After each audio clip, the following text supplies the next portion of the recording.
Berkshire Hathaway accumule les liquidités. Warren Buffett change de stratégie. Warren Buffett tire la sonnette d'alarme. Warren Buffett ventile avant un krach boursier. Vous n'avez pas pu passer à côté. Tous les médias spécialisés en parlent. En ce début d'année, le comportement de l'oracle d'Omaha inquiète beaucoup les marchés. Pour le présenter rapidement, à lui tout seul, Warren a 74 ans d'expérience financière derrière lui. Il a surmonté toutes les crises et c'est aussi le premier à avoir fait fortune en utilisant la bourse. Et quand je dis fortune, Monsieur Buffett a pendant quelques années été l'homme le plus riche du monde et il est assis sur un portefeuille de plusieurs dizaines de milliards de dollars, précisément 145 en ce moment. S'il fallait en désigner une parmi toutes les vedettes de Wall Street, ce serait lui. Depuis des années, son conglomérat, Berkshire Hathaway, est considéré comme le baromètre de l'économie américaine. Ses opérations boursières sont donc particulièrement surveillées par l'ensemble de la planète finance. Quand Warren Buffett éternue, les marchés s'effondrent. Et quand il prend un deuxième dessert, il remonte aussi sec. Et depuis quelques mois, un vent de changement souffle sur Omaha. Warren Buffett se montre plus pessimiste. Il achète moins, il appelle à la prudence, à tel point qu'on se demande s'il ne serait pas en train de tourner le dos au marché. Reste à savoir pourquoi. Plusieurs théories courent actuellement pour tenter d'expliquer ces dernières décisions, toutes plus inquiétantes les unes que les autres. On dit qu'il prépare sa succession, qu'à 94 ans passés, il a perdu son flair, ou pire, qu'il anticipe tout simplement la crise la plus destructrice du siècle et met son argent à l'abri. Dans cette vidéo, je vais m'intéresser à ces 3 hypothèses et j'en ajouterai une 4e, probablement la plus proche de la réalité. Si vous avez envie de la connaître, restez bien avec moi et allons jeter un coup d'œil ensemble sur le portefeuille de Warren. Ensuite, on décrypte tout ce que ça signifie pour Berkshire, pour les marchés et pour vous. Mais avant d'aller plus loin, parlons de notre partenaire, Greengot, qui révolutionne complètement le secteur financier. Ils ont compris quelque chose d'essentiel, notre argent ne dort jamais. Greengot, c'est une institution financière française qui gère maintenant plus de 100 millions d'euros et offre des comptes perso, communs et des assurances vie. Contrairement aux institutions traditionnelles qui utilisent directement ou indirectement nos dépôts pour financer tout et n'importe quoi, comme l'industrie fossile, Greengot nous garantit une transparence totale. Votre argent finance des projets concrets et utiles. La construction de trains avec Alstom, les énergies renouvelables et leur stockage partout dans le monde, ou encore le traitement de l'eau et des déchets en France et en Asie. L'application est un véritable bijou de technologie. On adore leur tirelire personnalisé. Vous définissez un objectif, comme un voyage ou un achat important, et ça épargne automatiquement. Et tout ça, c'est sans oublier la vraie vie et donc le rendement. L'année dernière, les portefeuilles de Greengot ont rapporté entre 3,5 et 9,4%. D'ailleurs, leur vision séduit déjà énormément. Il y a quelques semaines, ils ont levé 5 millions d'euros en seulement 2 heures et demie, un record européen. Ils ont avec eux des personnalités, de grands entrepreneurs, des journalistes, des artistes, etc. Greengot est clairement un mouvement de société qui rassemble et met d'accord tout le monde, nous inclus.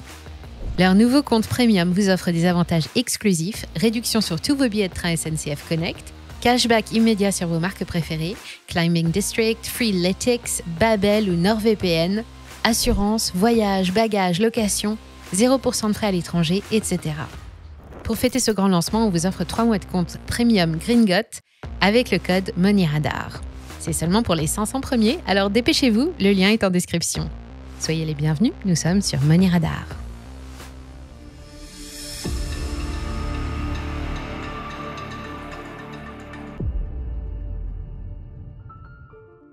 Warren Buffett est connu pour avoir investi toute sa vie et fondé sa fortune en respectant à la lettre des principes mis au point dans les années 60. Cette méthode, c'est le value investing pour investissement dans la valeur. Le principe est ultra simple. Sélectionner des entreprises sous-évaluées qui présentent des fondamentaux solides et qui détiennent un avantage compétitif durable. C'est le cas par exemple du code source de macOS ou de la formule secrète du Coca-Cola. Parmi ses titres fétiches, Apple ou Coca, mais aussi American Express, Chevron, Moody's ou encore Kraft Heinz qui produit le légendaire ketchup. Son portefeuille est si bien composé qu'on le considère comme un modèle réduit de l'économie américaine. Et étudier son comportement revient à étudier celui de la finance qui gagne et qu'on appelle aussi la smart money. Sa stratégie repose ensuite sur la patience et sur l'exploitation des intérêts composés pour augmenter les rendements. Warren Buffett nous a habitués à réaliser une 20aine d'opérations par trimestre, achats et reventes confondus, et en 2024, il n'a pas dérogé. Mais si tout paraît normal à première vue, il s'est quand même passé quelque chose. D'abord, il a sévèrement réduit sa position dans ses chouchous comme Apple et Bank of America, et procéder à des cessions majeures qui ont intrigué les marchés. L'opération la plus importante concerne Apple, moins 25%. Après avoir vendu 100 millions d'actions au troisième trimestre, Berkshire a ralenti les ventes au quatrième. Bank of America a subi le même traitement avec la vente de 117 millions d'actions au quatrième trimestre, soit une baisse de 15%. Pourtant, Apple reste en tête des investissements, c'est toujours la première ligne du portefeuille pour une valeur de près de 75 milliards de dollars. Et la Bank of America reste aussi dans le top 3 avec 9% de son capital qui appartiennent toujours à Berkshire. Il s'est aussi séparé de Paramount Global et Snowflake après avoir reconnu avoir fait une erreur d'appréciation. Les ventes et autres ajustements portent le total des cessions de l'année à 133 milliards de dollars, un niveau record, avec en face des achats beaucoup moins nombreux. Il y a bien eu quelques milliards investis de ci de là dans Constellation Brands et Domino's Pizza, mais rien de significatif à l'échelle d'un Buffett. Conséquence, le conglomérat termine l'année avec une montagne de cash de 334 milliards de dollars et c'est ça qui fait peur. C'est 9 milliards de plus qu'en début d'année et 67 milliards de plus que le total de ses actions. Ça veut dire que Warren Buffett n'achète plus et comme on sait qu'investir c'est toute sa vie, ce n'est pas normal. Alors, pourquoi ? Plusieurs hypothèses ont été émises. D'abord, on ne va pas se mentir, mais à 94 ans, Warren est plus près de la fin qu'il ne l'a jamais été. Le décès l'année dernière de Charlie Munger, son ami de toujours, s'est chargé de le lui rappeler et on pourrait voir dans sa nouvelle stratégie la préparation de sa succession. Il a déjà désigné Greg Abel comme nouveau capitaine et Warren assure qu'il poursuivra la voie du value investment. Toutes les décisions difficiles concernant Apple et la Bank of America ont été prises, d'importantes plus-values ont été verrouillées, le portefeuille a été débarrassé de ses valeurs trop spéculatives et la trésorerie accumulée pourra offrir à Greg plus de flexibilité le jour de son entrée en fonction. 334 milliards de dollars seront bien utiles pour choisir entre racheter des actions Berkshire, verser un dividende exceptionnel aux actionnaires pour renforcer leur intérêt, ou bien les deux. Tout ça apparaît comme d'excellentes raisons, mais elles n'expliquent pas tout. La deuxième hypothèse est un peu plus triste, et c'est que Warren n'est plus qui il était. S'il a conservé toutes ses facultés intellectuelles intactes, certains pensent qu'il est dépassé. Il s'appuie sur des méthodes qui datent de la guerre froide, alors que le monde a évolué, et il est vrai qu'il s'est toujours montré allergique aux technologies. En réalité, il n'est pas contre, mais il n'y comprend rien. Or, il répète à longueur de journée « N'investissez que dans ce que vous connaissez ». Les technologies numériques et l'intelligence artificielle le dépassent complètement, et ça explique pourquoi il a longtemps refusé d'y mettre les pieds. Il a revu sa copie avec Apple, puis VeriSign et SiriusXM, mais il n'a pas vu venir Nvidia ou Palantir. Les principes du value investment ne sont pas en faute, ils restent toujours valables, même en 2025, mais les habitudes tenaces de notre milliardaire de la bourse le privent de beaucoup d'opportunités. Greg Abel devrait apporter une vision un peu plus moderne. Enfin, la troisième hypothèse, et la pire, celle que redoutent les médias et les financiers du monde, c'est qu'il anticipe tout simplement la crise boursière la plus destructrice du siècle. Il vend pour mettre son argent à l'abri et il n'achète plus parce qu'il ne trouve rien de suffisamment sûr. C'est vrai, il le dit lui-même, les affaires se font rares, mais pas pour des questions de sécurité, surtout parce que beaucoup de sociétés sont surévaluées. Si Warren arrête d'acheter, c'est qu'elles sont devenues trop chères.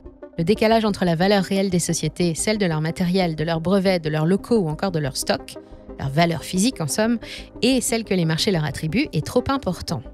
Cette valeur-là, celle de l'action, se calcule sur la capacité de la société à fabriquer de la richesse dans les 2, 4 ou 10 ans à venir, en tenant compte de performances futures. Même s'il garde confiance en Apple, Warren Buffett reconnaît que le secteur technologique se paye cher parce que les marchés ont longtemps anticipé des rendements phénoménaux. Et même s'il conseille toujours d'investir sur le long terme, c'est une folie d'acheter un titre aujourd'hui pour en attendre un bénéfice qui n'arrivera que dans 20, 30 ou parfois même 100 ans. Normalement, la loi de l'offre et de la demande tend à rapprocher le prix de l'action de la valeur réelle d'une société pour équilibrer les marchés, mais elle a été pas mal perturbée par les crises récentes. Les bourses, abreuvées des milliards de dollars du Covid, ont aujourd'hui du mal à les digérer et une bulle s'est effectivement formée sur Wall Street, mais pas partout. Rien ne dit qu'elle soit sur le point d'éclater, comme le suggèrent les médias les plus alarmistes, et si éclatement il y a, tous les secteurs ne sont pas concernés. Buffett a allégé le secteur financier en 2024, qu'il pense toujours menacé par une crise immobilière, pour se réorienter vers les technologies, les biens de consommation et son bon vieux pétrole si cher au nouveau gouvernement. Le portefeuille contient désormais 40 positions, il est valorisé à 267 milliards de dollars, 9 milliards de moins qu'en début d'année et seulement 5 valeurs représentent 72% des investissements. À ces 3 hypothèses, toutes plausibles, s'en ajoute une 4e, une sorte de mélange de toutes les autres avec un ingrédient en plus. Avant toute chose, il faut d'abord voir dans les grosses opérations de 2024 la continuité de la stratégie Buffett, avec un rééquilibrage prudent du portefeuille conforme à sa philosophie. C'est vrai que depuis 2021, Apple occupe la moitié du portefeuille, pas génial comme diversification. Aujourd'hui, il est descendu à 28%. Mais les arbitrages ont aussi été une bonne occasion de préparer le terrain pour son successeur et de lui laisser un maximum de souplesse tout en préservant la confiance des actionnaires. Les secteurs survalorisés, les plus risqués dans un contexte international incertain, ont été écartés. Et Buffett a un autre avantage. Il achète quand les investisseurs vendent et il vend quand le vent s'inverse, c'est comme ça qu'il a bâti sa fortune. Si crise il doit y avoir, comptez sur lui pour en profiter un maximum. Avec 334 milliards de dollars disponibles dans sa tirelire, Berkshire pourrait alors faire de belles affaires une fois la tempête passée. D'ici là, patience, ça a déjà commencé. Sur les marchés américains, depuis le début de l'année, ça secoue un peu. Face au risque de récession qui menace les États-Unis, le Nasdaq a reculé de 10% en un mois et le SP 500 de 7,5%. Au moment où j'écris ces lignes, sur les 5 derniers jours, les 15 plus grosses sociétés cotées d'Amérique perdent entre 2,6% pour Google et 24% de leur valeur pour Tesla. Et la tech n'est pas la seule concernée puisque JP Morgan ou la Bank of America ont aussi rendu près de 14%. Parmi les secteurs qui s'en sortent le mieux, la santé, l'énergie et les industries. Les tensions commerciales et la menace d'une période de transition économique difficile annoncée par le nouveau gouvernement pèsent déjà sur les marchés. Les investisseurs sont nerveux, ils s'attendent désormais à une stagnation de l'activité américaine et au retour de l'inflation, un cauchemar qui obligera la Fed à remonter ses taux directeurs. Ces investisseurs, Warren en fait partie, mais son expérience lui a appris à ne redouter aucun danger à court terme. La volatilité est une notion qui ne le concerne pas, une vie d'investisseur sans stress qui a sûrement autant contribué que son argent à lui faire atteindre son âge canonique et à garder la forme. Pour savoir comment l'humeur des marchés va évoluer maintenant, il faudra patienter jusqu'aux chiffres de la croissance américaine pour les 2e et 3e trimestres, qui seront disponibles juste avant Noël. À ce moment-là, les premiers résultats de la politique de Trump ressortiront dans les statistiques, et la tendance apparaîtra plus clairement qu'aujourd'hui. Ça promet une année agitée, et d'ici là, les investisseurs vont probablement rester prudents face aux bourses, à l'image de Warren Buffett, en attendant des jours meilleurs. Alors, à votre avis, maintenant que vous savez tout ça, quelle mouche a piqué Warren ? Pensez-vous qu'il anticipe un crash majeur ? N'est-ce qu'une manœuvre de rééquilibrage face à l'inquiétante situation américaine ? Ou prépare-t-il activement sa prochaine passation de relais ? Dites-moi en commentaire quelle hypothèse vous semble la plus crédible et la plus digne d'intérêt. Et avant de nous quitter, n'oubliez pas d'aller découvrir Greengot. Leur application vous permet de suivre précisément l'impact de votre argent, de créer des tirelires personnalisés pour vos projets, et toute leur idée est de proposer à tous ce qui n'était réservé avant qu'à une élite, de l'impact avec du rendement. On vous donne notre code parrainage Money Radar qui vous offre 3 mois de compte premium, mais attention, c'est seulement pour les 500 premiers, alors dépêchez-vous, le lien est en description. Et si cette vidéo vous a plu, pensez à liker et à vous abonner pour ne rien manquer des prochaines analyses de la Smart Money. Merci à toutes et à tous pour votre fidélité, restez curieux, je vous dis à très bientôt sur Money Radar.